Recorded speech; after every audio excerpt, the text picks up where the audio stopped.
this place. The jungle whispers secrets in the morning haze. Fly, eagle, fly through Jordan Hair Stadium. Mist rises from the river, leaves rustle with delight. We find paths winding through the trees, wild and free.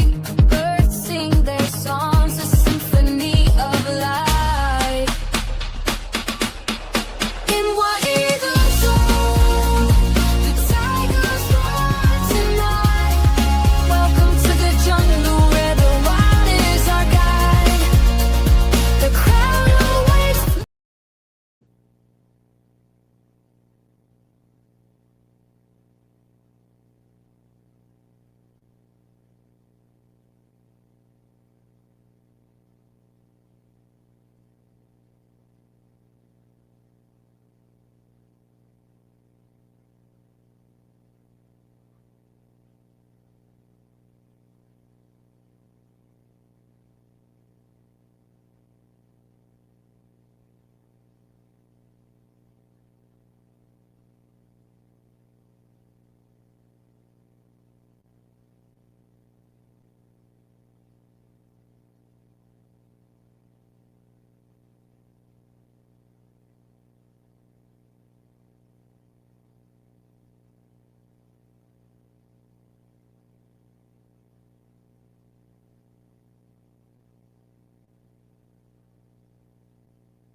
Oh, that was quick. That was quick. Hi, everybody doing? Let me salute the chat.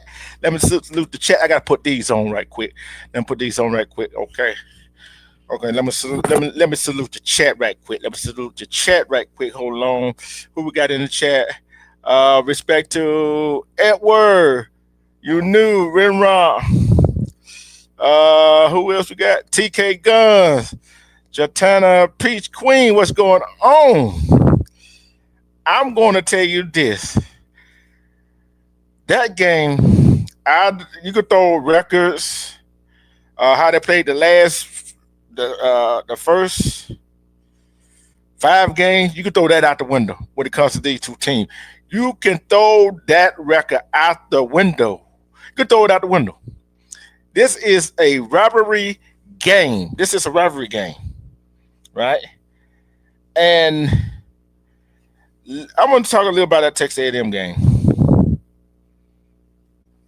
What Auburn got to get back to is running the football. The defense is keeping Auburn in the ball game, and they play some running quarterbacks.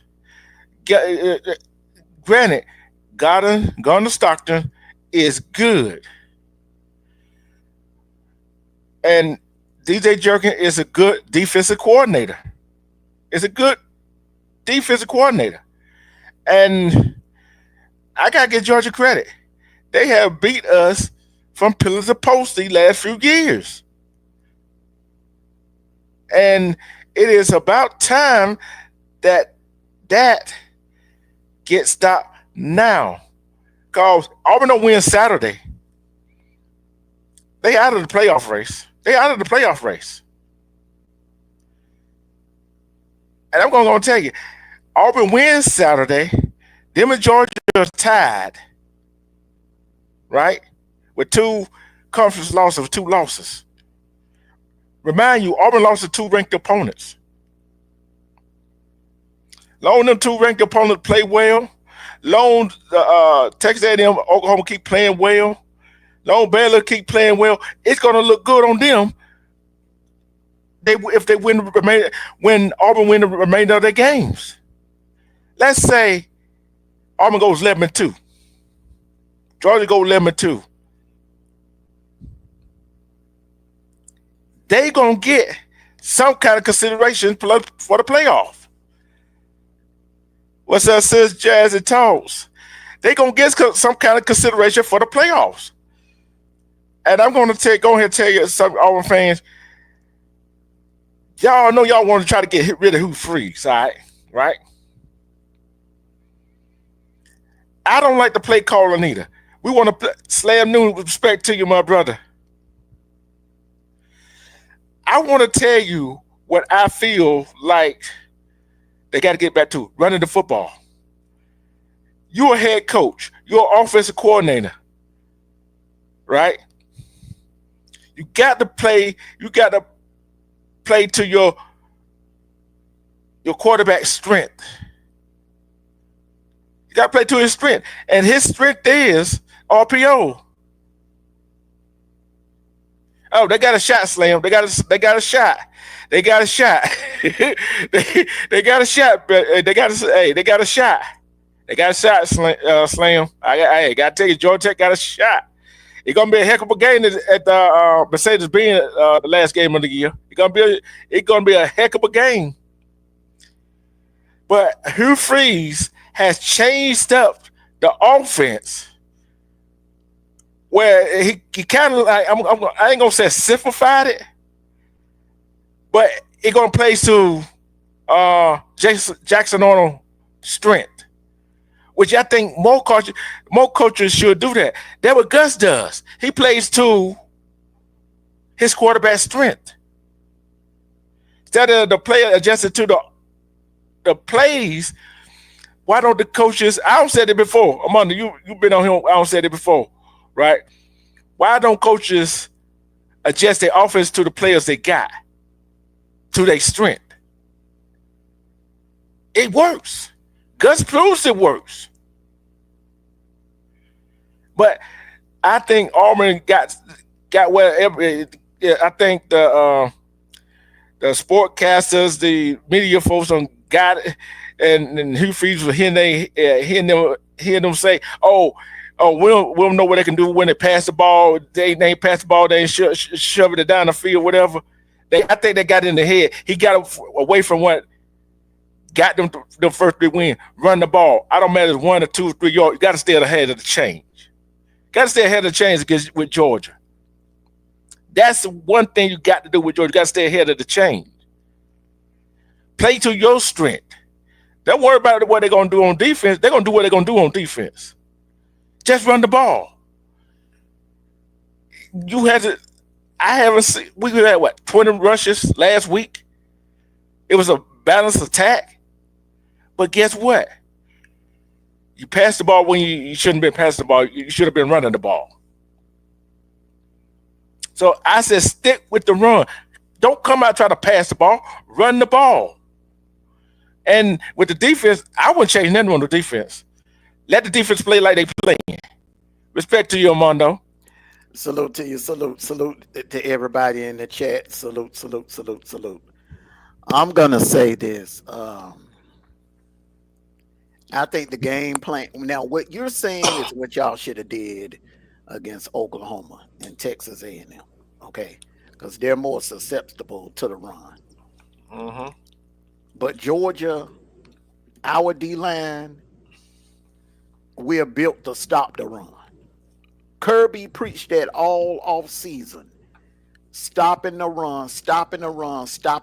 These guys have been running drills since February on stopping the run. That was the number one priority coming in the camp. Stopping the run. Number 2, being able to run the ball on offense. But on defense, the top priority was stopping the run, in my opinion. Because go ahead. in my opinion, because you have Georgia has issues on the O-line right now. We don't know if Monroe Freeland is going to play. Ernest Green looks like he's going to be out again. So you're going to have 3 freshmen on that O-line. Boy. The best way to put pressure on that O-line, Mike Bobo and Gunner, is to jump out on top of that jump. I mean, you got to do like Bama did. You got to put the ball in the air. That run stuff, put it on ice until you see Vandy and in Missouri. But in this game is going to be won for Auburn to win this game. You got to win it the same way Bama won it. You got to win it in the air. You got to win it the same way Tennessee almost beat us. You got to beat Georgia in the air. That's the only way you're going to beat us this year. You're not going to be able to do it on the ground. But what I was saying is run the ball. It seemed like every time I look up, he passing the ball. You see what I'm saying? Instead of running it. That's all I'm saying. Run the ball enough to keep that defense on it. Hey, Static. Oh, yeah, your birthday week. Okay. You know I'm going to hit you up. But you got to run it. Birthday, Static. Got a lot of, what season this is? I don't know.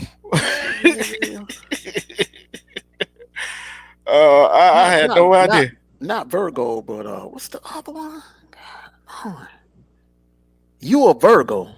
Yeah. What's the one after the? Not the Scorpio. It's the one before the Scorpio. The scale. Libra. Yeah, the Libra. Yeah, the scales. I call them the scales. They love balance. Libras love balance. Yeah. But what I was saying was run it enough to keep the defense honest. They didn't run enough to keep them 2 defenses honest. You know what I'm saying? When you run the ball, you wasting downs. Yeah. I mean, look at Kentucky. I'm gonna give you a perfect example. Kentucky came out trying to run the ball, and it didn't work. They were going 3 and outs against us, 3 and outs, 3 and out, 3 and outs. They came out there in that second half. They switched it up, and they went pass. They had a little bit more.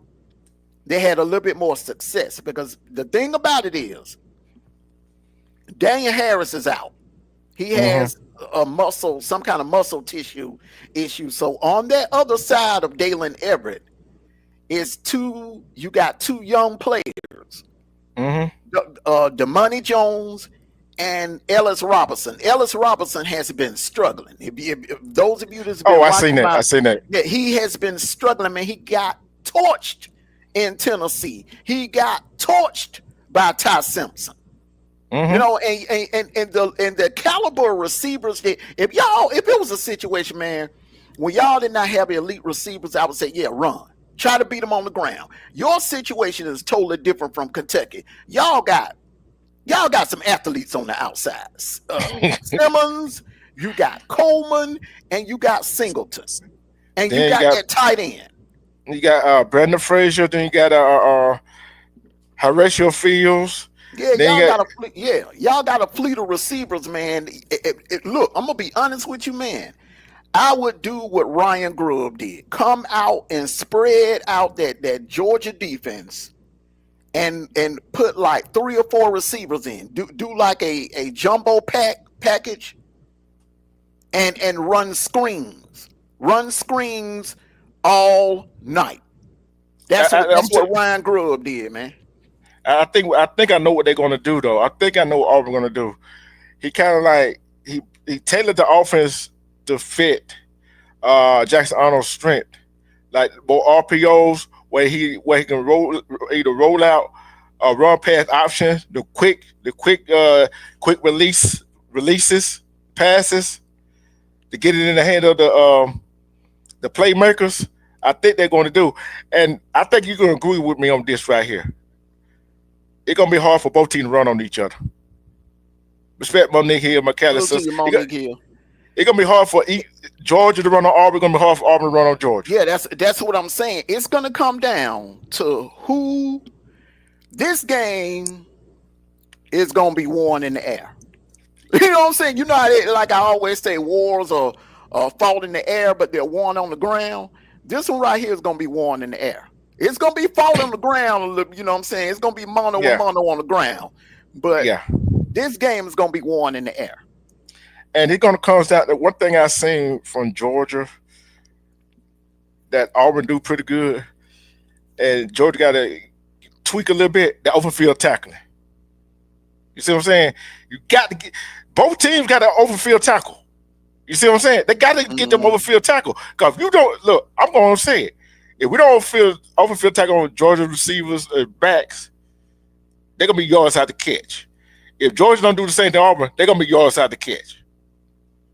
Yeah, especially on Coleman, because Coleman is a big body receiver. Now the other two, the other ones are not that big.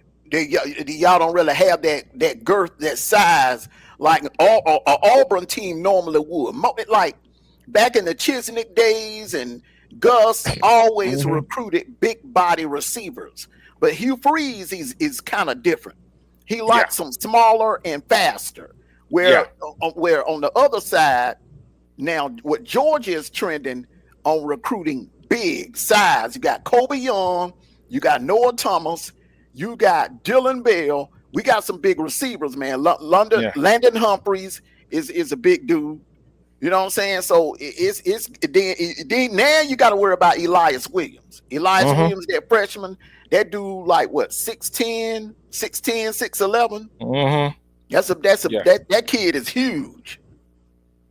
And then Oscar Delp, it's gonna be worn in the air. I know we're not gonna be able to line up all night and run, do what we did to Bama. And I said this yesterday in my dog call show. We're not gonna be able to line up and run on this Auburn defensive front, because this Auburn defensive front is a hell of a lot better than that Bama defensive front. That Bama defensive front, look what Vanderbilt was gashing them. Yeah. It just that the only thing about Vanderbilt, they couldn't finish the drill.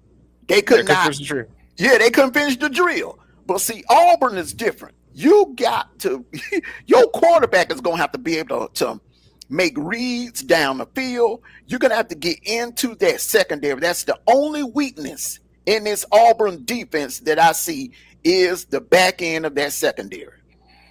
And what I seen, the progression that back end we've been making the last 5 games, and Georgia's catching them at the right time. They ain't catch them in late October or November, where they have been proven. Genesis, respect to you, my brother. And I'm taking another thing. What gonna be long time no see, brother. I'm taking another gonna be a key point. Special team. Rashard Pleasant returning kickoffs. Well, it's kind of even in that category, because Zachariah Branch can take it to the house. Pleasant can take it to the house. This is the mismatch. When it comes to special teams, this is the mismatch. If it's a situation and it's like 3 seconds left, and let's say if the score is 21-20 Georgia, and y'all need a kick like a 48-yarder, that kicker that y'all have is shaky. He's shaky.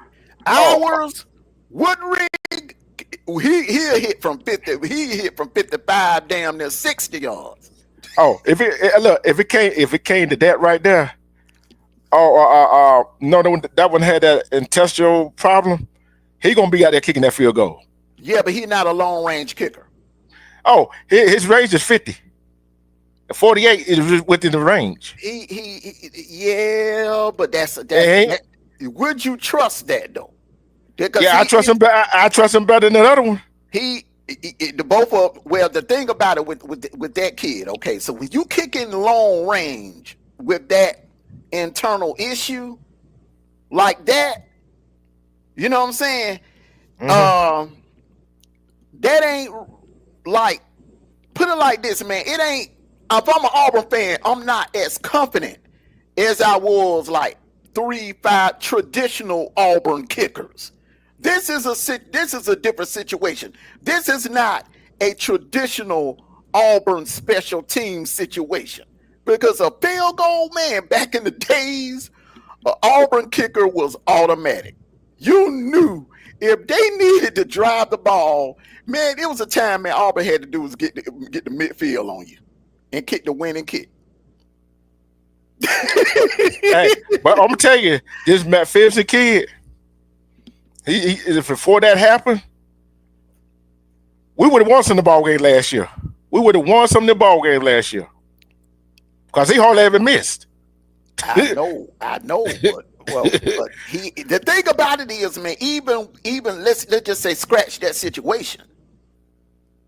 That guy that's in the NFL, the one you was talking about the other day when we was on the phone, the guy that's the all-pro kicker from Auburn. Oh, you talking about one of the Carson? It don't matter which one you it don't matter which one you're talking about. Yes, it don't matter which. Hey, it don't matter which one you're talking about. You know what I'm saying? Man, it don't matter, man. They kind of like the Grammaticals, bro. It's just in their bloodline. It's in their bloodline, like the Danielsons. Yeah, it's in their bloodline to be great kickers. Speaking of Grammatica, I think he won in the FCS. Some small college kicking. South Florida. Yes. Boy, I think it was SEC team got him. Man, let me tell you something. I know this. I know this is off the cuff right here, man. But every last one of them schools down there in Florida, look out for them from here on out, because you look at. I'm gonna start from top to bottom. Miami, Florida State, South Florida, University of Florida, Central Florida, hell, even Florida Atlantic. They are keeping all of that talent at home. Yeah, man, look at FAMU. Look what FAMU doing, man. The Florida talent, the Florida talent since the early 2000s, D-Truth, is starting to stay home, and that is going to be a problem for the rest of the college football nation.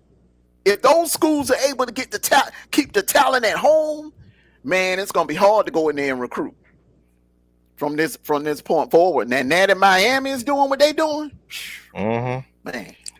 I'm telling you, Memphis, his loan right now is 34.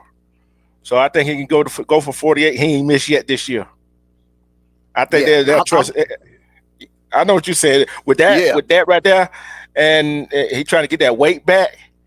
Yeah, but I think if it came down to winning, I think Hugh Freeze would go with McPherson. He gonna have to, because that other kicker is shaking. He missing from damn the 30s. He missing from the 30s, man. So I'm just saying, it could be that kind of game. That's what I'm saying. And I like I was telling you on the phone, man. Auburn. If you look at the last couple of times that Auburn has beaten Georgia, how y'all did it? You jumped out early. You jumped on Georgia early, and you jumped out to an early lead. You don't want to get in no phone booth game with Georgia, man, because that plays into our advantage. Because the longer the game goes on, bro. And if it comes down to a field goal, a situation like that, bro, that's gonna play to our advantage, especially if it goes into overtime. Yeah, but I'm gonna say this right here. Both teams can't shoot themselves in the foot. Cannot shoot. I don't know why I keep saying this every time. We shoot ourselves in the foot. Get a big play, shoot. I don't see that not just from Auburn teams, from the Auburn football team. I seen it last Saturday. Big plays. But guess what? Penalty on the play. Got brought back. You know what I see a lot of coaches making mistakes doing, including our coach Kirby. I'm seeing more and more coaches going for it on fourth down instead of just punting the damn ball and playing field position. And you look, I can understand if you down by a couple of touchdowns, and and you late in the third quarter, you early in the fourth quarter, and you running out of possessions, Yeah. go for it on fourth down. But I'm seeing Yeah. coaches going for it on fourth down like 3 minutes in the game in the first quarter. On the first Yeah. series, going for it on fourth down. I don't understand that, man. And this also I have seen too. And I have seen coaches. Hugh Freeze ain't did it yet. He ain't did it yet. Time management. Time management. Yeah, all I've seen all the coaches screw up on that this year. Ryan Day, from top to Ryan Day, almost he screwed up on the time. I mean, he mismanaged in that Texas game. Dan Lanning mismanaged in that Penn State game. James Franklin, he's about one of the worst. Well, And I'm saying, go ahead. Caleb DeBoer has a habit of doing that too. Yeah. Mismanaging time. Kirby's getting better. He's getting better with it. But like I said, I ain't seen him do it yet. So because he's a veteran coach. He's been coach. You gotta realize a lot of people forget, did you? Hugh Freeze and Kirby. This is Kirby's 10th year. Yeah. This is Hugh Freeze's life. Hugh Freeze been coaching almost 20 years. Yeah. A lot of people forget that, man. The man been around for a while, so the mistakes that these younger coaches are making, like Dan Lanning and James Franklin, them, they aren't making. Yeah, they aren't making. Yeah, and I look at this right here. For all the people saying, "Oh, if Hugh Freeze lose this game," with fans and so-called Auburn commentator, pump your doggone brake, pump your brakes. Oh, you ain't heard the latest. What was the latest? Man, I was listening in to a couple of Auburn podcasts. Ladies and gentlemen, I was just ear hustling. Yeah. I wasn't really trolling, but I was just ear hustling the Texas podcasters and the Florida podcasters. And then I was in the Auburn podcast for a long time. And I couldn't believe what I was hearing, man. These dudes were like, man, do we really want Auburn to beat Georgia? Because if we do, we stuck with Hugh Freeze. We're gonna be like Florida. You see, Florida, after what they did to Texas, they stuck. They stuck. If he beat Georgia on Cam night, on prime time ABC, we ain't gonna be able to get rid of them. That's what Auburn. There are some Auburn. I say that to say this. There are some Auburn fans. There are some Auburn fans that are going to be rooting for Georgia based on the fact they want Hugh Freeze gone. Hey, what you call sad. That is not right. Hey, you know what you call them fans like that on your side, right? That Disney dog fans. That what them is, right? No, I would call them Debbie Downer Tiger fans, Debbie Downer War Eagle fans. That's what fans would do. Hey, but I'm gonna say this right here. Okay, we lose to Georgia. He ain't gone. What happened? We beat Bama. Hey, you see the concept there. You see the concept there. This is the thing. D-True. Okay. All right. So right now, you got three well-known coaches that are in the hot seat right now. Brian Kelly is warming up. His seat's starting to heat up a little bit, but he only lost one game, so they're giving him grace down now. Mm-hmm. But James Franklin, man, they have been for the last couple of days, they've been talking about how they're gonna buy him out and everything, but it's gonna be damn near impossible. Mm-hmm. Because he just signed an extension. Especially when it'll be Ohio State. Yeah. Bill Napier, I think one more loss. I think say if they lose to A&M by 2 touchdowns, I think they'll get rid of him. Yeah. Hugh Freeze, this is the thing. Okay, and I don't know if you want to check this out or whatever. Hugh Freeze is at the end of his contract, so it would not be hard for them to let him go. The buyout wouldn't be like what Penn State is going to have to go through with James Franklin. I think his probably he fees about 16 something like that million. Yeah, that ain't that, man. That ain't that. but That ain't that. Y'all got that railroad money down there, bro. That ain't that. but do what I'm saying right here. Do what I'm saying right here. See, what there's some of the podcasts don't realize. Some of these players look at these podcasts, right? Yeah. And you hear and Hugh Freeze hasn't lost the locker room like some of these coaches have. No, he has not. Them players love him. They love Hugh Freeze. And I don't think Georgia fans don't appreciate y'all talking about getting rid of Hugh Freeze before Saturday. You see what I'm saying? And what motivation them players got to go come out there? They're gonna fight for Hugh Freeze, ain't they? Yeah. See, this is the thing. They looking at Brent Keys, which I ain't gonna lie, I would lose sleep as a Georgia fan. I'll tell you who the person. I'm telling you another person in the conversation. I'm telling you another person I seen was brought up in that conversation if they got rid of Hugh Freeze. Who? Urban Meyer. Yeah, I heard Urban Meyer. Urban Meyer, Chip Kelly. Let me go down the list. Urban Meyer, Chip Kelly. See, you got some damn good candidates. Matt Patricia. Hey man, let me tell you something. They ain't playing. They short list, bro. They ain't playing, bro. They going for the gusto, bro. I'm still trying to go I'll ask you a question. And what's that dude used to coach that coached the Tampa Bay to the Super Bowl, to their first Super Bowl win? Check it. Yeah, John Gruden. Yeah. I'm asking you a question. Would you want to see Urban Meyer on the sideline? This is you got to face up just every year. This is the thing with Urban Meyer. Okay, now Kirby and Nick Saban, they had damn good luck against Urban. Hell, remember they ran him out there, SEC. Urban Meyer, man. When I think about Urban Meyer, man, I think he's kind of a relic of the past. Yeah, you know what I'm saying. It'll be kind of like Pete Carroll trying to come back and coach in college football. That crap worked in the early 2000s. Ain't gonna work now.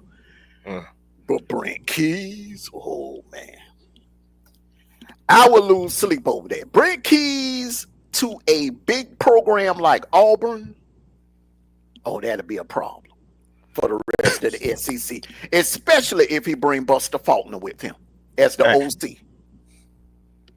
I'm gonna ask you this question right here. I'm gonna ask this. I know I'm gonna share it on the SEC on our group in Facebook and our page on Facebook. What if they got rid of Hugh Freeze, and they brought back as a head coach who went 2-2 in an internship as a head coach? That'll be a good feel-good story, and that sounds good, D-Truth. But from what I'm hearing, from what my sources are telling me down in Auburn, okay, she told me basically that they're looking for a big name. They're looking to lock someone down on a big money deal. So they're going for a big name. So those are the names. But at the top of the list is Brent Keys. And I think y'all could pull it off because Georgia Tech, when it comes to money, Georgia Tech can't compete with Auburn. Let's just keep it real. There's no comparison. The question is, how many players you gonna bring with him? I think Haynes King is done, but man, come on, man. They got some young talent up there, man. And they've been recruiting. Remember, this guy has recruited his butt off in the Atlanta area. He's picked off some players from Kirby in the Ellenwood area. Yeah. I'm gonna say this right here, but we're gonna pump our brakes on that one, right? And we're gonna pump our brakes on that because we don't know what's gonna happen. You know what I'm saying? Because some coaches just got fired for unexplained reasons. I think it was over 20 coaches that got fired this year. Yeah, if y'all win this game Saturday night, and it's gonna be on prime time. It's gonna be that's the night game for ABC. They've already announced it.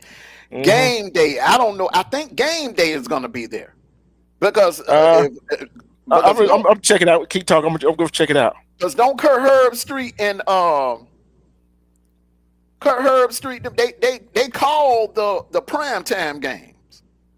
They normally call the primetime game, so that's gonna be the primetime game on ABC. So everybody gonna see it. If Auburn pull off the upset, no, they're gonna be in Eugene. Okay, they're gonna be in Oregon. Okay, Indiana, Oregon. Indiana and Oregon. Damn. That means Kurt Herbstreit gonna have to leave after game day. He gonna have to leave Oregon and fly all the way either to Auburn or to Columbia, Missouri, to call that the Bama Missouri game, or either the Georgia Auburn game, which I'm thinking they're gonna call the Georgia Auburn game. And I got some news. Next year's Auburn Baylor, they announced to change the location in the non-conference showdown. I don't know what transpired on Monday afternoon. It was announced that Auburn is making a significant change for its non-conference showdown against Baylor Bears next season, relocating the game from Jordan Hare Stadium in Auburn to Mercedes-Benz. You know why? That's another thing too. Y'all Flat Kickoff Classic. Well, not just that. Y'all adding some seats to Jordan Hare. Y'all add more seats to Jordan Hare. I think they trying to make it like 100,000. It already loud like a mother. Yeah, it's loud. Can you imagine making it? And what make that stadium so loud is the fact that the way it's structured, the fans are sitting on top of you. They're sitting on top of you. It's kind of like that old Jacksonville, the old Gator Bowl stadium that was down there in Jacksonville, where the fans were up high and they sat on top of you. Oh yeah, and it also said the showdown moving to Atlanta will allow greater NIL opportunities for the Tigers and their student athlete. One wrote, right? It isn't hard to see why Auburn would make the move, and it also allow more eyes on their product when the time comes. You know what? You know what? The governor of Alabama and the citizens of Alabama, y'all are depriving that state of a lot of money. They need to get. I don't give a damn if they don't have a pro team. You don't build a damn stadium down there. Build a stadium so like. Say like Auburn and Alabama, y'all can rotate. Play up, 1 year playing Brian, then the next year playing in Jordan Hare, and then the third year playing in that neutral stadium, that brand new stadium, whether it be in Montgomery or Birmingham. Or anywhere in between, man. You know what I'm saying? The state of Alabama need their own venue. They need their own venue, man. So you won't have to go all the way to Atlanta. You put money, you ain't making no money. Yeah, your kids gonna get NIL deals and the Chick-fil-A, they'll break you off a check. But at the end of the day, that money, the city of Atlanta gonna bank that money. Yeah, and next week game, back-to-back night games in Jordan Hare. Back-to-back night game in Jordan Hare, Missouri because of Jordan Hare. Woo! So this is a must win for y'all. This is it. This is a must. So much is on the line. Your season is on the line. I think Hugh Freeze's job on the line. Contrary to what you may say, I think his job is on the line because his buyout is so cheap. They can hand him $16 million that Sunday morning and send him home. But I'm looking at this. I'm looking at this right here. This how I'm looking at this whole situation right here, right? Uh, Gene Chisney and what the other guy name? Gus. Then what the other guy name? I can't even remember the doggone Tom name. Tuberville, Not Tomerville. The other one after Gus. Harson. Yeah, I wonder if they still paying them. I think they done with Harson. 'Cause you remember Harson was there about 3 years, so I Yeah. think they done with him. Um, Gus, Gus got a nice little bow, whatever. But Gus, I think it was a mistake to let him go. Yeah, I think, we been said that. I think if y'all would have kept Gus, man, y'all would have definitely been in the playoffs by now. Probably would have won another national title. Um, I don't know, man. It's Oh, but I understand, just think what we could do with this talent they got right now. man. If Gus was there right now instead of Hugh Freeze, because I've always told you, look, man, Gus is Gus is a damn good head coach. Okay, he's a damn good head coach. His style is kind of unorthodox, but Mm-hmm. he keeps defenses on their heels. Mm-hmm. Y'all would be undefeated if Gus And, was here. With this talent, y'all would be undefeated. and this comes from Nick Saban himself, out of his mouth. He was on a Pat McAfee show. He was Mhm. on the Pat McAfee show. He said one of the hardest coaches he ever had to play was Gus. Mhm. Was a Gus head coach of team. Mhm. Because you don't know what to expect. You don't know what to expect. See, Mhm. and this game right here, what I expect, the tempo to get a whole lot faster because they simplified the plays for Jackson Arnold, which is going to play to his strengths, right? So the play should be a whole lot faster. He should release the ball a whole lot faster. And like I told people earlier before you came in the chat, we 3-2, y'all 4-1. Throw them damn records out the window. Am I right? Yeah, for so many reasons. Because, like I said yesterday on my show, Auburn could easily be sitting here 4-0. Georgia could easily be sitting here 4-0. If Taylor caught the ball or Kirby would have kicked the field goal, We Georgia both would could be be sitting here 5-0. We yeah, could both yeah, sit here at 5-0. well, yeah, 5-0. Yeah, both teams would be 5-0. Game day would be in Auburn instead of Eugene, and you probably would be having a 3 versus 4 matchup, a Mm-hmm. top 5 SEC showdown. But then, hey, we could easily be sitting here at 3-2, just like y'all. If Mm-hmm. Tennessee's kicker wouldn't have choked, so yeah, And I yeah, agree with you. Throw records out the window because the deepest South oldest rivalry. mhm, throw the records out But the window, man, because there's so much on the line, man. We don't need to lose another game this early in the season, and y'all then, down to your third. 3 strikes, you out. That's mhm. it as far as the playoff is concerned. Yeah, yeah, and Georgia win this game. They got to continue winning. They can't. They go if they lose the game. They the same boat we are. Basically, Georgia already has to win out. Yeah, we'll have to win out. Both teams gonna have to win out. We'll have to win out and hope and pray that the committee do the right damn thing. Because like I said yesterday, I don't want to be in no situation where we're sitting there at 10-2, and Notre Dame is sitting there at 10-2, and there's one spot left, and it comes down between Notre Dame and Georgia. I don't trust that committee to do the right thing. Mm-mm. And the only thing we can hope Notre Dame lose one more game to get them out of the equation. Mm-hmm. And do Bama got two losses or one loss? Bama has one loss. They got a gauntlet ahead. They got Missouri. They going to Columbia Saturday. Then they got to go to the other Columbia and William Bryce. Then they got Oklahoma coming, LSU coming, Tennessee coming, and then they got to go to y'all. They got a gauntlet. To be honest with you, Bama got the toughest stretch out of every other school in the SEC. Yeah, and I look like this right here. We might be enemies come Saturday. Hey, whoever loses, you know we ain't gonna want to talk to nobody.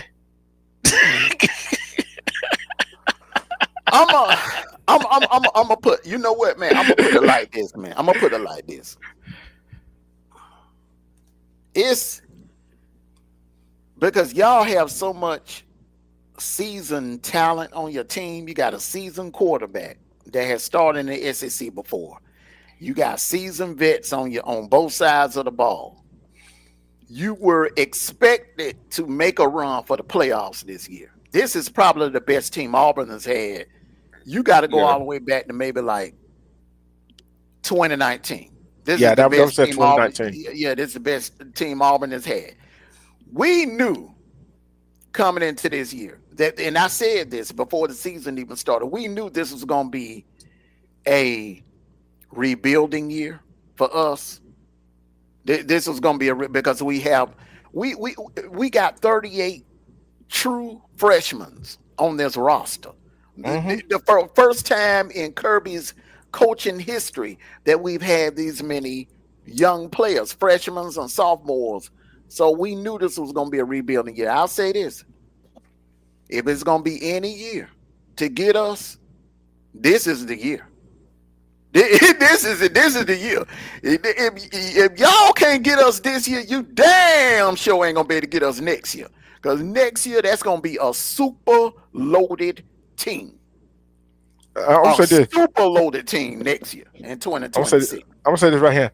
Majority, I'm going to tell you on that defense, majority of that defense are freshmen and sophomores. And they are not playing like it. That's the scary part. You feel what I'm saying? When you got some of us freshmen last year, and you got freshmen playing this year, and sophomore playing this year, they playing like juniors and seniors, and that's a scary part for with Georgia and Auburn. We got freshmen and sophomore playing like they juniors and seniors. Come on, man. What can you do? But I'm talking about like on y'all offensive side, because you know Coleman is what? What's his classification? He's a sophomore. Okay, so he got one more year. What about Simmons? Simmons, he's a sophomore. Okay, he got all right. What about Singleton? I think this is probably his last year. I think he got one more year, or this is last year. Okay. So y'all gonna be straight to, but we're gonna be super loaded. We're gonna be super loaded next year. So I'm just saying, man, if it's gonna be on that line in the trenches, we are going to be loaded next year. But this year, we gettable. We are gettable, man. Any Georgia fan, if they honest with you and they keep it real, we go. One thing about me, I'm gonna keep it real. The same way I'm talking tonight, I was talking Sunday. We are very gettable this year because we are so young, especially Saturday night with the possibility of Michael Morris and Monroe Freeling not playing. Then that entire line, you're gonna have 4 freshmen on the O line. It will be no excuse, man. It would be no excuse. I'm gonna say it like this, right? I'm gonna say it like this. It's like this. If we could keep ourselves from, I mean, you talked about this on the back end. There's mental penalties, and there's penalties that's not mental. Keep ourselves from the mental penalties. Stepping ourselves in the foot, put us behind the chain. Hey, anything possible. Cause look at the last 2 games. although it be made, they was on the road. If we didn't put ourselves behind the change them few times,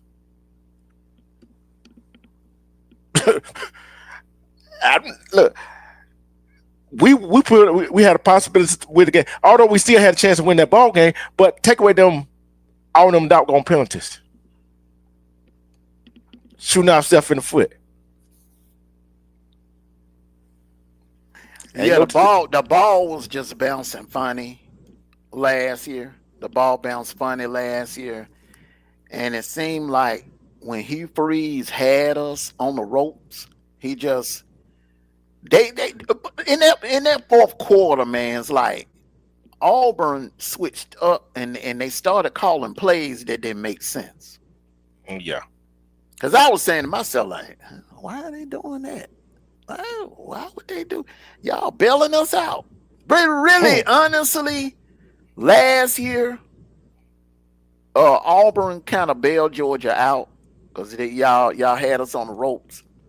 The year before, y'all just didn't have an answer for Brock Bowers. Brock Bowers he just took over that game. He took over that game, man. He had a Herschel Walker like performance, bro. He no matter what you tried. No matter what you tried, bro, he was just gonna take over, bro. He pulled a Jordan in that game. Sick and on. But I was talking about the league past two games, Oklahoma and Texas A&M, by shooting ourselves in the foot. We can't do that. No team can do that. Shoot yourself in the foot. Well, you not that many times. You didn't really shoot yourself in the foot against Texas A&M. I think Auburn played a damn good game against Texas A&M. I just think Texas A&M was just a better team. In the trenches, man, they deep, they big. That's an NFL like size O-line and D-line. I just think Texas A&M was just the better team. And remember, it was a revenge game on the road. I think the Oklahoma, I wouldn't say y'all shot yourself in the foot. I would say y'all got screwed. The refs were terrible in that game. Yeah, and let's say, I said we got screwed, but we didn't help ourselves out either. You see what I'm saying? You did, man. But if them refs, man, would have done their job correctly, man, ain't no doubt in my mind Auburn would have won that game. See, but I understand what you're saying. By that time, man, the frustration had kicked in. Them kids, think about it, man. When them kids get in their head that the referees are trying to take the game away from them, they go to making mistakes, flinching and jumping off sides and false starts and stuff like that. Because, man, doubt done seeped in their head. Like I said, because they feel like the refs are against them. You got to play Oklahoma and you got to play the refs. And like I said, man, it damn sure felt like to me that the referees were, every time Auburn had a big play going, it just felt like them damn referees were trying to get in the way. I'm going to say this right here. That was a fumble. Yeah, man, everybody in the country, we all know that, man. Everybody, Paul Feinbaum, Josh Pate, goddamn Uncle Lou, everybody said that was a fumble. Everybody. Even that, man, you even had fans in down there in Oklahoma, man, was surprised that they overturned that thing, man.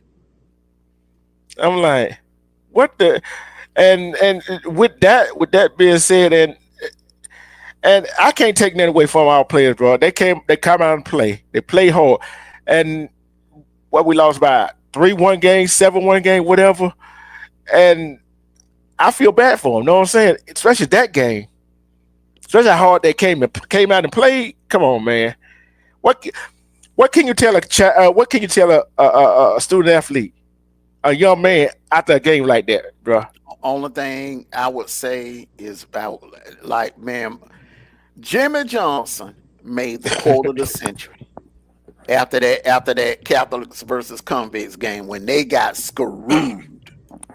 When he told his players, hey, we got screwed today, but let this be a lesson moving forward. Never put the game in the hands of the refs. Shoot, hey, Look at that. I'm like, man, if we had look, we would have had that 7-0 lead in that first quarter. You know what I'm saying?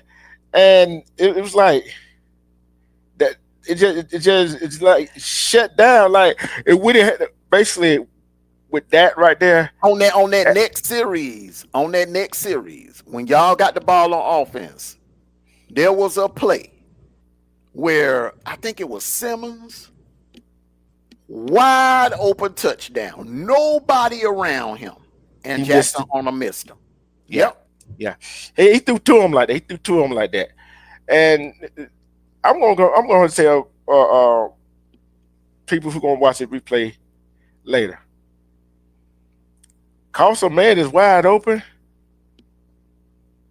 That don't mean the quarterback gonna hit him every time. You got that right. Cause think about it. As a quarterback, put your mind in the place of a quarterback. The adrenaline rush, and your eye get wide, and you thinking, I can't believe nobody on him. And you try to put it too perfect. Or a lineman got them go up, you know what I'm saying, trying to block you, and they put their hand, get in the way of your vision. And here's another one. This time of year, and in October when that wind get to blowing a little bit. Yeah. And that ball can change a little, do a little rotation. And miss the receiver. So but I seen some after that referee missed that pass interference call at Texas at Oklahoma. Mm-hmm. Why all them other long passes the referee didn't do the same thing that referee did? You notice that, right? Mm-hmm. I'm like, yeah, allegedly somebody hand got greased, but you ain't hear it from me. But I'm gonna tell you this game. You never know, man. You never know when it comes to sports. Anything is possible. Anything. Yeah. I'm gonna say this right here. That game Saturday. I'm tell you what had a wearing Saturday. I wore that hat. The last 2 Saturdays I wore that hat. I ain't wearing that orange hat no more. You know what? I used to be like that, man. I used to be like that. There's a certain shirt that I would wear. Like, okay, after we lost that game to Ole Miss, I started wearing a shirt, and then we went on a winning streak. We beat Texas, then we beat Tennessee, then we beat Georgia Tech, then we beat Texas again in Atlanta. I like, I'm gonna make sure I wear it. Man, I had that thing washed, ironed, and everything for New Year's, waiting to wear it for the Notre Dame game. I wore that thing, man, didn't do no good. I mean, whatever gonna happen. You know what I'm saying? But it seems like every time I wear that hat, we lost. I don't care. Basketball, I wore it. We lost. You see what I'm saying? In the final four? Yeah. Yeah, I wouldn't wear that no more. That's what I'm saying. I ain't wearing that hat no more. Man, let me tell you something. When that happened in the Final Four, bro, ain't no way in hell I would have wore that for the Oklahoma game. Look, I wasn't thinking. I wasn't thinking. No hat for Baylor. You didn't have no hat on your head when we watched the Baylor game. Yeah, I did. I had the blue one on. The navy blue. I don't remember you having no hat on your head. I did. I had one on my head. I just had the orange one on. Man, don't wear that orange hat, man. Retire that thing. Put that, just put that thing up, man. Put that thing up, man. It's a couple of Georgia, like that G Georgia. I don't wear that no more, bro. I put that damn thing up, bro. I put that up, bro. Hey, look here. It's certain situations, right? Look, we sports fans, but we also analysts too, right? Mm-hmm. There's certain things you got to do for a game, and got to try to remember. That's the Alabama in us, bro. That's the Hey, Alabama thing, there, bro. hey, but hey, put it this way, there are other people in other part of the country that do the same thing we do. Don't get it twisted now. But Don't it's get it really twisted. Alabama thing though, but we know we grew up on that superstitious stuff, bro. For real. No, but think about it here. Whatever you did for that win, whatever you did for that win, whatever, you got to remember the next time your team played what you did the week before. You see what I'm Man, saying? It's something we didn't. It's something you didn't do. When you wore that shirt again when you played Notre Dame. It's something you didn't do the night that day before, the night before, the day of. So it's man, like, look, man, that same outfit I had on, when we beat Ohio State, bro. yeah. In games like this, that's what I'm gonna be rocking, bro. Look, bro, the same color drawers, the same color socks, the exact same wife beater underneath the t-shirt, the exact same Georgia t-shirt, and the exact same hoodie. Oh Lord, It's gonna be a little cool that day. hey, It's gonna it's be a gonna be a little cool long, Saturday night. it's gonna be a long night, cause you know what shirt I did, the shirt I had on that night when we played Baylor. Mm-hmm. I didn't have that on either. So you already know what I'm gonna have on. That shirt and not the orange hat. You're gonna have your 81 next to you. Man, I keep them. I had them on me when we played Kentucky last Saturday. I don't care. Look, man, when we play Charlotte later on in November, I'm gonna have them on me, man. Look, I'm pacing the floor no matter who we play. Hey, maybe you should have gave that song to that Texas podcaster. That dude had the epic rant. He had the rant of the century. Look, man, I'm gonna send it to you as soon as we end this. But I'm gonna play some of that Saturday morning, man. Hey, this what I want to see I'm right gonna here. This reach what I out want to to him see. and ask him for permission first, but I'm gonna do a reaction. I'm gonna do a little reaction to that one, man. And I'm gonna tell you this right here. Them, them sour grapes, Tiger fans.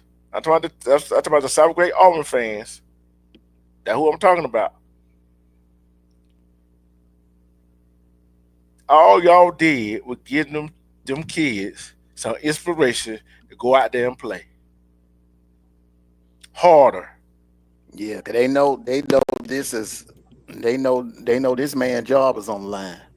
I've been hearing that. Hmm. I was hearing that all through y'all's bye week, bro. Yeah, He got one more chance, and this right here is it. And because and what don't help the situation is that we're gettable this year. yeah. We are But gettable, man. We loaded with freshmen and young players, and yeah, that secondary, man. You saw what was even Kentucky had. You know, Kentucky was moving the ball on that secondary yeah, Saturday. So yeah. You're right. I'm gonna say this right here. The one we were talking about off here on the off season, right? We were talking about, and I said, way people talking, he feeds on the hot seat. You said he ain't on the hot seat. Remember I said that, right? you know what, man? That was early in the season. I didn't know. I didn't think. I didn't think the damn seat was that hot, but man, listening to these these podcasters, man, are like ex-football players for all. Hmm. Yeah, And this man's seat is how they been. Man, they wanted to get rid of him after the Oklahoma game. yeah. But I look at it like this right here. I look at it right here. But they don't understand. These players hear this. Why you think they try to play so hard all five of these games? How you think they ain't got blown out of these games? Especially them two games they lost. It can You see do what I'm saying? it can do one or two things for the players. Okay, because now you know all these players they got agents now. Mm-hmm. It could do one or two things. It can make them play harder for the head coach, or they can mentally check out Mm-hmm. and tell their agents, look, hey, be shopping around for me a new destination to transfer Mm-hmm. to. Yeah. Yeah, you're right. And I'm gonna Mm, say this. I'm gonna say this right here. For them players that got podcasts and everybody else, this goes to any fan. I don't care you're a Georgia fan, Auburn fan, Bama fan, USC. I don't care. I don't care you're Division Three fan. If the coach hasn't lost that locker room, what coach lost that locker room? Coach lost that locker room and they got rid of him? I think I think I think James Franklin has lost that locker room at Penn State. I don't believe Hugh Freeze done lost that locker room at Auburn because if you look at both games that Auburn lost, they were very very close, and Mm-hmm. they left it all out there on the field. They just ran, to me, in my opinion, they just ran into better teams. Mm-hmm. Oklahoma is damn good.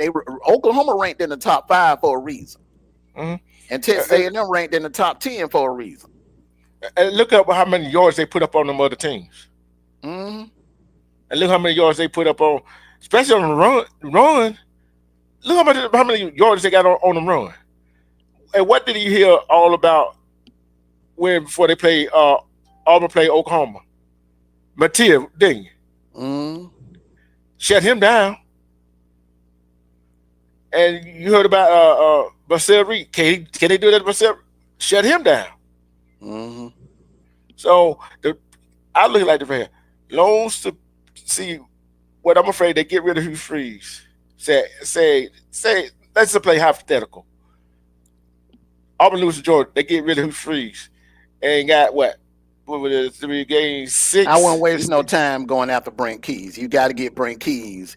If you're going to get rid of Hugh Freeze, somebody that's a proven winner like Hugh Freeze, you got to make damn sure your next man is somebody that can take your damn program to a higher level than Hugh Freeze did. Like kind of like with Mark Rick. Mark Rick Yeah. was averaging 10 wins a year. Okay? Mm-hmm. Mm-hmm. Okay, so if we were going to get rid of him, which we ended up doing, we had to make damn sure that we got Kirby because we knew that was the one coach that could take our program to the very next level. You can't you don't want to do like you did with Gus. You got rid of Gus and They had no plan. you didn't have no plan and you kind of like you got a worse coach, a coach that wasn't even on Gus level. So There if you you're gonna go. get rid of Hugh Freeze, man, you gotta immediately go for Brent Keys. I mean, go ahead, which is gonna be kind of hard, man, because they undefeated, and we don't even Mm-hmm. know, man, with Georgia Tech. When they run the table and go to the playoffs and everything, man, then he might be off Georgia, the table.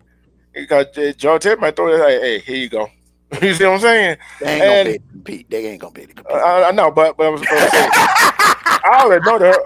But they, but but they can't but play but, ball like that, bro. Like but, but, that with but, all. but do what I'm saying right here.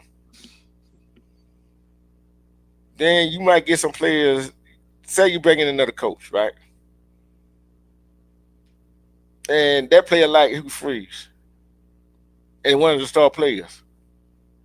You see where I'm going with it? Mhm. Hey, he can transfer. Yeah, but with Brent Keys, you will gain some too. Because Yeah, Brent Keys, man, he's a hell of a recruiter, man. yeah. He's a But hell of he's a damn good coach, man. yeah, He's one of them up and coming coaches. He's gonna win.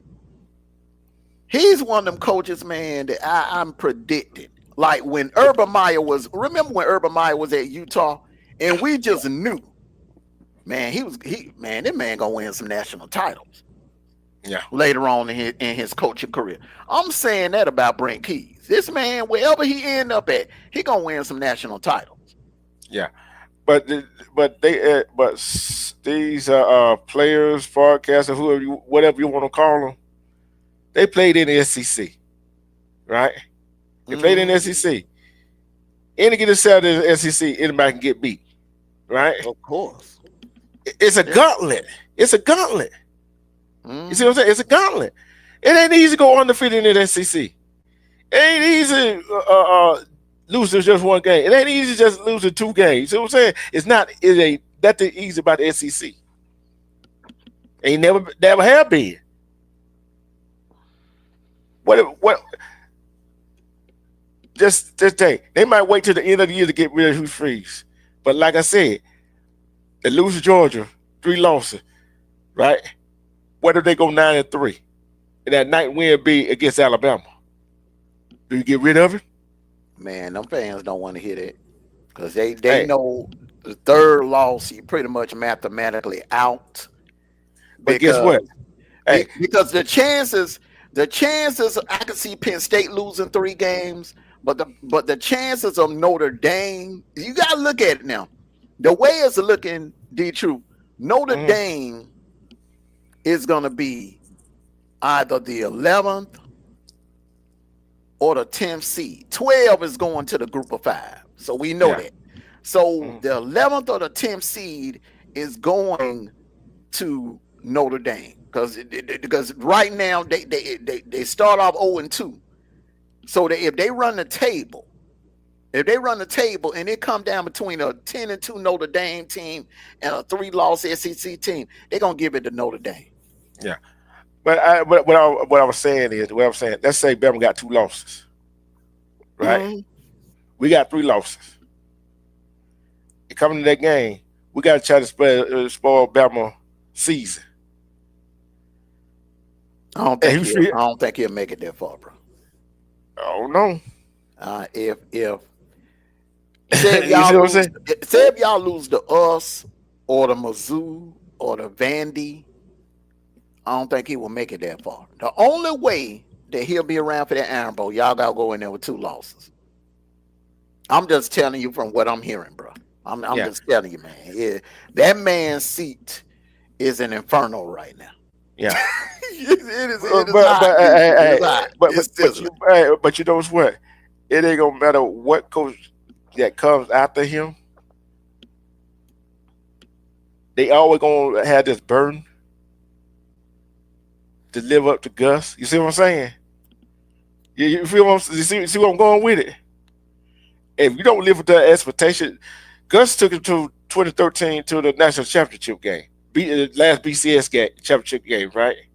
Yeah, not just Gus, man. Because I remember I was watching them. They did a poll last night. The greatest Auburn head coaches of all time. They had Pat. They think about it, man. You had Had that. Pat Dye, Terry Bowden. So Pat Dye won a national title. Terry Bowden won a national title. Tommy Tuberville won a national title. Gene Chisnick won a national title. Gus You know what almost I'm saying? won one. Gus almost came within 30 seconds of winning one.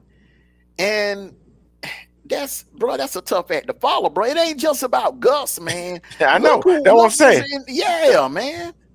And So what it going to, what me and you had discussed a while back, them are hard act to follow.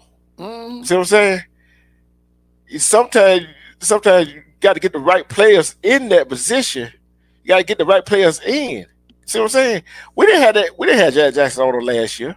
We didn't have Deuce Knight last year. We didn't have what's his name from Stanford last year. You see what I'm saying? mm-hmm. It was a totally different quarterback. So, and we showed heck they had this kind of defense last year. Mm-mm. So you take it. So you get rid of Hugh Freeze and take it a risk. I don't know if it's gonna be a step back or a step forward. Like That's a 50-50. It's a 50-50. You see what I'm saying? Like I said with Brent Keys, it'll definitely be a step forward. I think Urban Meyer will have you competing for playoffs. I think Brent Keys could have you in the playoffs and possibly winning the national title. Because I'm looking at what he's doing at Georgia Tech on a low budget. I can imagine what he could do with a big budget at Auburn. Matt Patricia, I think Matt y'all, oh man. Matt Patricia would have no problem bringing in recruits. I mean, think about it, 3-time Super Bowl winning coach. Yeah. And you look at what he's doing up there at Ohio State as the defensive coordinator. Yeah. So, in other words, so basically, you bringing a see. You know when you make a coach, you bring a whole, you get your own coaching staff, right? Mm-hmm. You see what I'm saying? Mm-hmm. And that be what DJ Durkin doing on defense. He gonna have to find another job. You see where I'm going with it. Durkins won't have. Let me tell you something, man. Durkins won't have no problem because I'm gonna tell you what will happen if y'all get Brent Keys, DJ Durkin going to Atlanta, and he gonna be Georgia Tech new head coach, bro. DJ Durkin. Let me tell you something, man. That dude is a defensive guru. He ain't gonna have no problem finding a new home. Trust me, he won't. Yeah. But like I said, we just going on. I see we lose. See, I think some fans. I want to look me. I want us to make the playoff, but realistically, I want us to be 5-0 coming to the playoff, right? But I told you on the back end, realistic for the preseason, right? I said, even if they do make the playoff, I don't want to make the playoff if I'm going to win the national championship. No, well, this is, and you know what, man? I've heard you. I've heard a couple of podcasters from other teams say this. Let me just explain something about this here. It's wide open, bro. Oh yeah, it's wide open.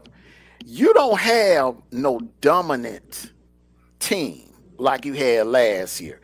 Last year, Ohio State, we just knew, man. Oh yeah, that hiccup against Michigan. We just knew if Ohio State got in the playoffs and got a home game in that first round, man, they was gonna work their way into that championship game. But we knew going into the playoffs, Ohio State was head and shoulders above everybody else. The year before, we knew Michigan was head and shoulders above. We don't have that this year. I think it could be a situation like 2014 when it was no dominant team. Bama wasn't dominant, Ohio State wasn't dominant, Oregon wasn't dominant, and Florida State wasn't dominant. You had 4 teams that were very equal. It was anybody's game. And I think you can see a situation where, man, Ohio State was the 7th seed last year. And they ran the table, won the national title. So yeah. I will say this, though, D-True. Right now, y'all path is a little easier than Bama's. Because think about it now. If you beat Georgia, if you can get past my Georgia Bulldogs, you got Missouri left, which I think y'all can beat. Missouri ain't been tested yet. You got Vanderbilt left, which I think y'all can beat because y'all are damn good against the run, and I don't think Vanderbilt can beat y'all in the air. And then you got Bama left, which I think the way y'all play defense would give Bama problems. So if you sitting there at 10-2, which you won't be going to Atlanta because you lost to Oklahoma and you lost to Texas A&M. So you ain't gonna be going to Atlanta, but it's a possibility. Where you will be in the playoffs with 10 wins, but there's also a possibility you could be hosting a playoff game. Yeah, and this is what I'm looking at right here, right. So everything is still in front of y'all, but y'all got to win. You got to win Saturday night. Yeah, and I'm looking at this right here. Ole Miss 3-0, Texas A&M 2-0, Bama 2-0, Missouri 1-0. We got to play Missouri. We got to play y'all, and we got to play Vandy. And then Bama, and that's it. Y'all. And guess what? Everybody on that list is ranked. It's ranked. They ranked. Well, right now for now. Vandy is ranked for now. Where did Missouri lose by 3 touchdowns to Bama Saturday? We don't know Ooh, if this if well, by the time y'all play them, they may be ranked in the 20s. But yeah. but to have a victory over a 10th ranked team, Hmm. and then let's see if Bama keep winning.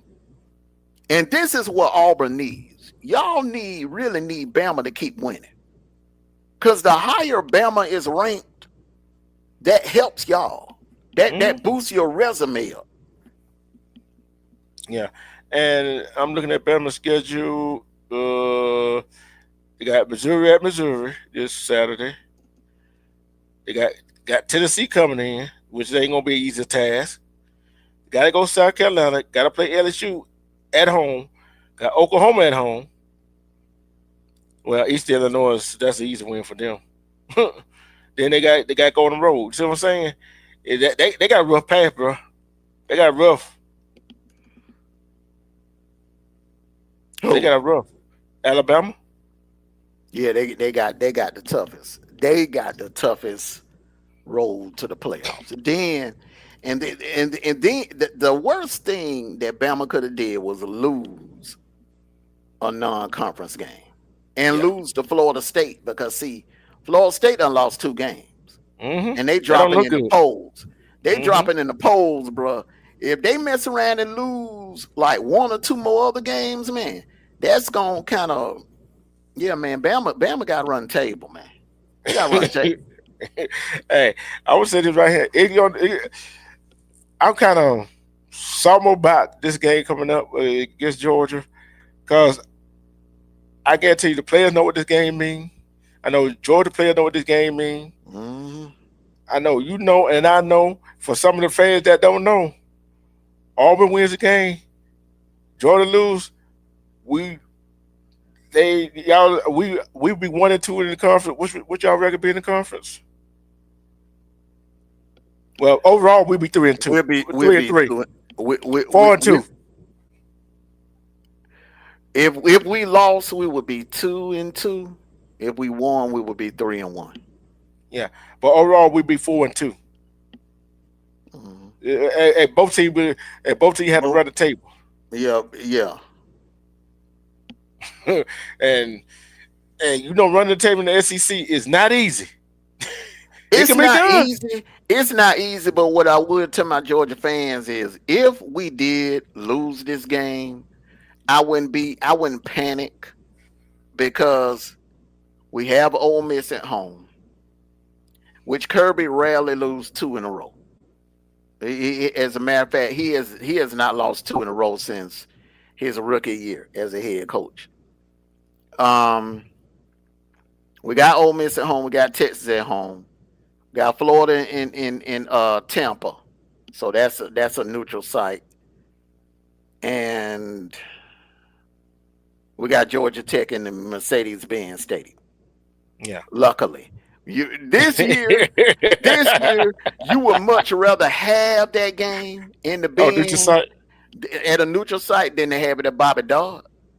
This is one damn year you don't want to have to go to Bobby Dodd. Mm-mm. when they been playing. Hey, I was Mhm. sitting right here. I was sitting right here. But it's like this right here. At least we ain't like some of these teams lose to unranked opponents, right? At least the team that we do lose to is ranked. You see what I'm saying? We could be like what? Penn State? Go to UCLA? That was UCLA first game they won?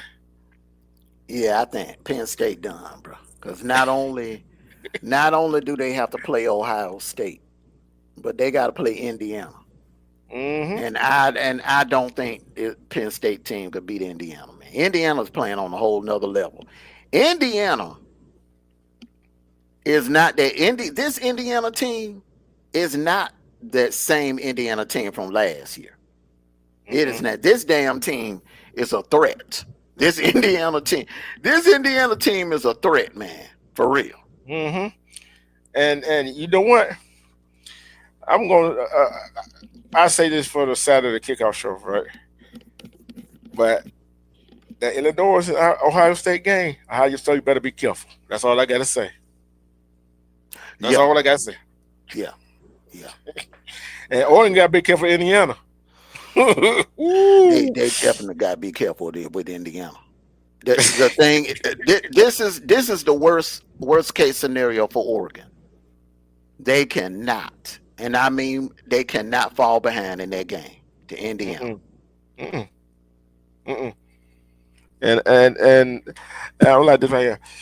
With Georgia, all coming up, and we really then the team got are looking is looking ahead. You feel what I'm saying? Are looking ahead. Hmm. See, I'm kind of glad we playing y'all now instead of later in November. They had to they're looking ahead to play Alabama. You see what I'm saying? That's a distraction too. But hey, it is what it is. Everybody talking that noise, and like I said, I would be surprised. I would beat Georgia. I would be surprised Georgia beat Auburn. You see what I'm saying? Nothing would surprise me in that game. All I'm gonna say is, man, Will we have another pair in the Jared Hair? anything is possible. Anything is possible. I'm just gonna say this, man. Yeah, hey, I'm gonna say it like I've been saying it all night, man. If it's any year that Auburn is gonna get Georgia and end that that drought of beating Georgia, this is the year. Man, do you know the last time y'all beat us, bro? My It was baby 8 years was in ago, my baby was in the fifth grade, and 2017. she a junior in college now. But hey, I look like this right here. Hey, I didn't look. Look, if like put this way, if yeah, if Kerry would have kicked that field goal, y'all still have y'all home winning streak going. You know what, man? At home, you know what? I'm gonna put it like this. I'm gonna put it like this, bro. Uh-huh. Somebody was gonna get us this year. It was either gonna be. It was. I said it. I said it at the beginning of the year. I said it's either gonna be Bama or Ole Miss. We're not getting out of this year undefeated in Sanford because we got too many heavy hitters playing us at home. Mm-hmm. So a year like this year, man, it was bound. The streak was gonna end. It was either gonna be Bama, Ole Miss, or Texas. One of the three. I'm going to tell you, it is supposed to be Bama. It is supposed to be Bama. Mm-mm. So, but like I said, it's But Lane Kiffin been running his mouth. I don't know why he keep trying Kirby, but he been running his mouth, man. I feel very confident about. I feel more confident about Ole Miss than I do about this Auburn game. see, I'm waiting. What the day is? What day? Monday. Damn. What? Oh, what? You know this What we week gonna go by fast. This week go by fast, bro. You look up before you know it, bro. It'll be Thursday. Yeah. Well, I can't wait. And we're gonna do kickoff show. What time gonna be? Saturday morning, 9:30, Yeah, 10. yeah, maybe about 9:30. We'll kick it on off 9:30. And we got a new segment. Y'all just have to. It's a new but old segment. Mm. So y'all just had to wait to find out what it is. Hey, this been a see Georgia and Tiger fan, Georgia Bulldogs and Auburn Tiger fan can't get along. But I don't know how much they're gonna get along after Joe Ham, but I don't know. You know what though, man? It's a rivalry with respect. Yeah. You know what I'm saying? It's a rivalry with respect. Because one thing I noticed about Auburn and Georgia fans have much respect for each other. It ain't Because an we don't like ugly Bama. rivalry. Yeah, it ain't an ugly rivalry like Bama and Auburn and Georgia and Florida. The hate is real. Yeah. And oh, you remember? Hey, but you know what? I got to say this right here. They put that rivalry aside with that tornado hit Tuscaloosa.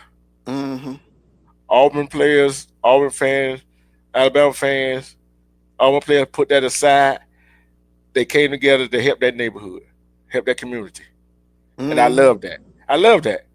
See, we might don't like each other on the sports side of things, but you could come together and do something like that. Hey, I loved it, bro. I loved it. The entire state of Alabama stood up that year in 2011, came together and they stood up and stood on business for the city of Tuscaloosa. Yeah, and I think one of Bama football players, I think he lost his life in that.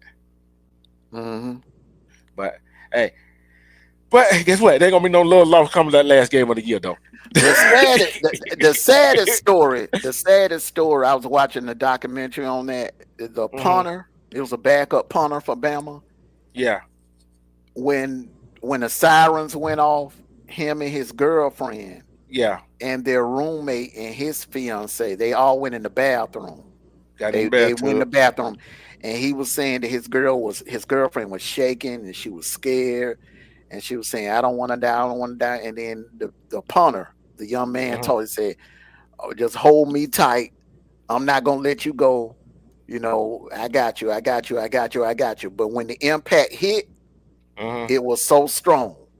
He said the wind, it just took her out of his arms, and it took her like 60 to 70 feet down the road, Hmm. and her head landed on a big ass nail in the debris from the tornado. When they But you know found that. her, when Mhm. they found her body, they found her body later on, late that night.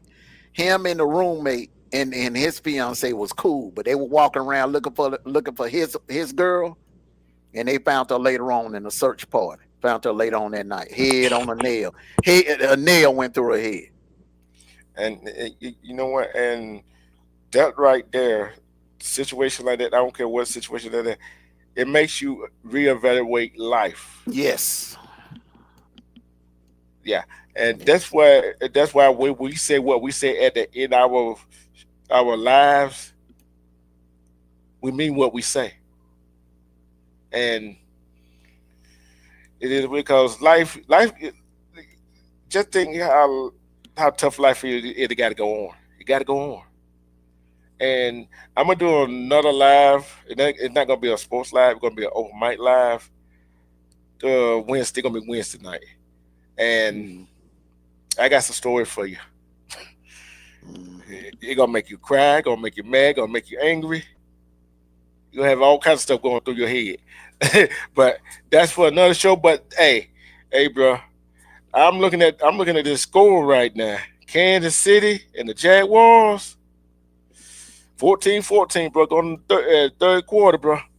Woo! Hey man, them Jaguars, man. I'm trying to tell you, them Jaguars, man, had a good draft. They had a good draft this year, man. I'm trying to tell you.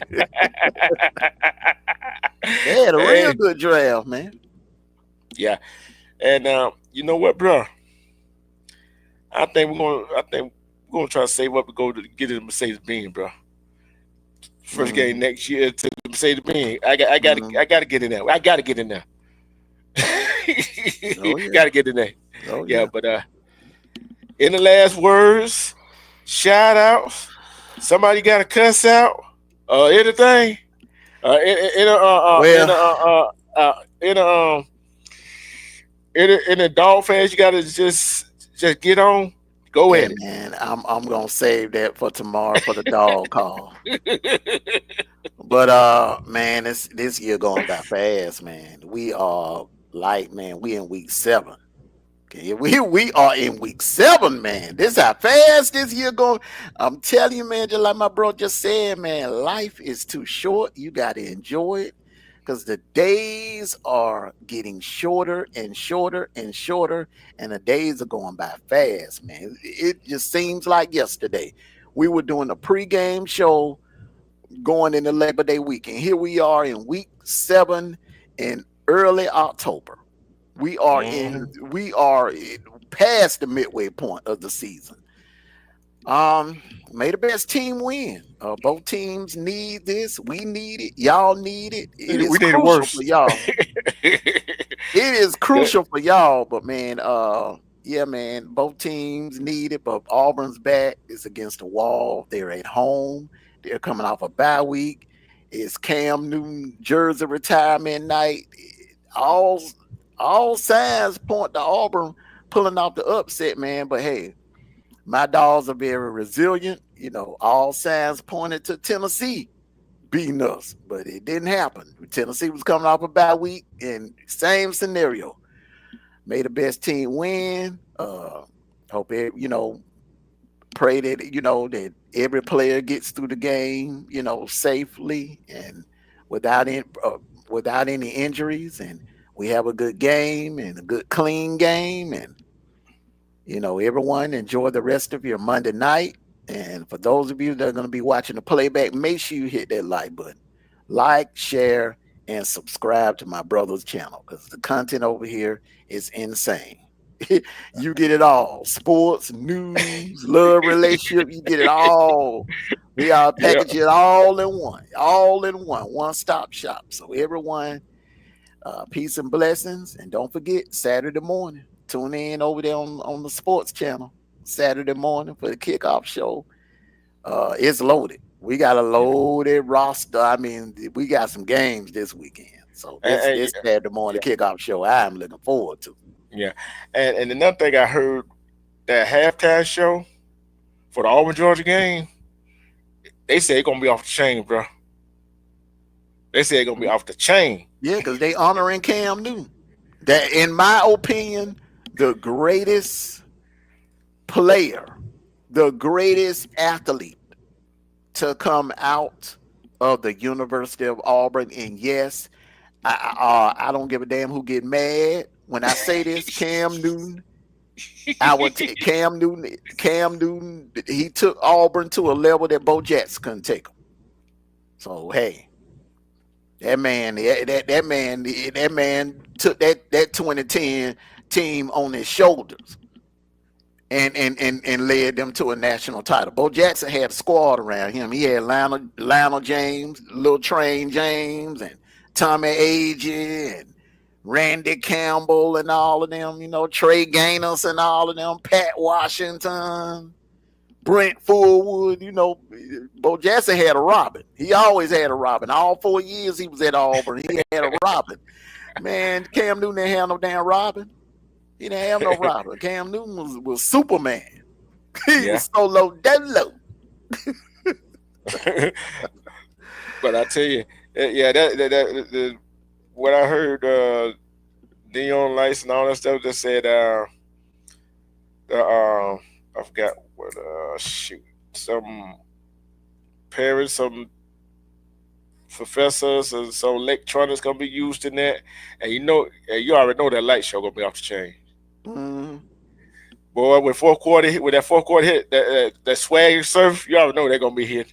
So, hey, I just can't wait to get down there. So I wish we were down there, but unfortunately, through certain circumstances, we can't make it. But we're gonna try to get down there sooner or later. But that's all you got to say. Or you gonna say your what you guys anything else, my brother? Like I always say, everyone, take care of yourselves and each other. Enjoy the rest of your Monday night. And to my fellow to my Auburn friends and family that are gonna be watching the playback and listening, may the best team win. And to my fellow Georgia Bulldog fans, always, forever, no matter what, win, lose, or draw, from the cradle to the grave, it's always gonna be go dogs. Sick 'em. Woo, woo, woo, woo, woo, woo, woo, woo, woo, woo, woo, woo, woo. And on that note, Armando Black has officially left the building. Have a good night, brother. Great show. You too, brother. You too. And like I said, that's my best friend. We were up to the same spot, but we were opposite side of the team. But like I said, we gonna go run the ball, pass the ball, play defense, cut down on penalties, and all that good stuff. And go out there and do what y'all been doing, Auburn Tigers. Play hard, play hard, play discipline, and y'all gonna win the ball game. for everybody else in the Auburn nation. Love and respect yourself, because when you love and respect yourself, you see through all the BS. Self-love is the best kind of love. Who can love you better than you can love yourself? And two more things. War Eagle. Hey, War damn Eagle. I'm out. And War Eagles welcome to the jungle. It's kickoff time. Let's go and explore this place. The jungle whispers secrets in the morning haze. Fly, eagle, fly through Jordan Hare Stadium. Mist rises from the river, leaves rustle with delight. We find paths winding through the trees, wild and free. Birds sing their songs, a symphony of light. In War Eagle zone, the tigers roar tonight. Welcome to the jungle where the wild is our guide. The crowd awaits, blitzed by the wind inside. In War Eagle zone, every day is a surprise. Welcome to the jungle, the War Eagle flies. We stay rolling them tree from Tumorous Corner. Feel the thrill of heights on a crisp autumn night. Fly, eagle, fly, let your heart take flight. In War Eagle zone, the jungle's light. Night falls, our tigers come at the moon. Glow so bright, Jordan Hare is loud. In the darkness under the stadium lights, around Jordan Hare, War Eagle take flight. In War Eagle zone, the night is just right. Welcome to the jungle, where the wild is our guide. Adventure awaits, let's ride the wind inside. In War Eagle zone, every day is a surprise. Welcome to the jungle, where the eagles fly.